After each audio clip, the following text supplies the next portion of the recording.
आणि आता बातमी वारी संदर्भातली. वारीच्या वाटेवर घुमणारी कीर्तन सेवा वारकरी संप्रदायाच्या संस्कारांची जिवंत शाळा ठरते.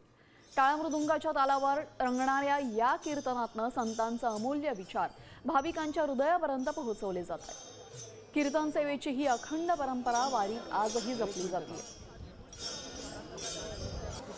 दरम्यान वारीतून कीर्तन सेवेचा आढावा घेतलाय आमचे प्रतिनिधी रोहिदास गाडगे यांनी. पाहूया. संत श्रेष्ठ ज्ञानेश्वर माऊलींचा सासवड मुक्काम या मुक्काम तळावरती आता कीर्तन सेवा सुरू आहे आणि या वारी सोहळ्यामध्ये सहभागी झालेला वारकरी या कीर्तन सेवेमध्ये भक्तिमय वातावरणामध्ये तल्लीन झाल्याचा पाहायला मिळतोय. खरं तर वारी सोहळा म्हटलं की गावागावातून आलेला प्रत्येक वारकरी या वारकऱ्याला वारकरी संप्रदायातून संबोधित केलं जातं. हरिनामाचा गजर, भक्तिमय महिमा हा सगळा या प्रवचन सेवेतून दिला जातो. ही प्रवचन सेवा खरं तर वारकऱ्यांना वर्षभर प्रेरणा देणारी असते.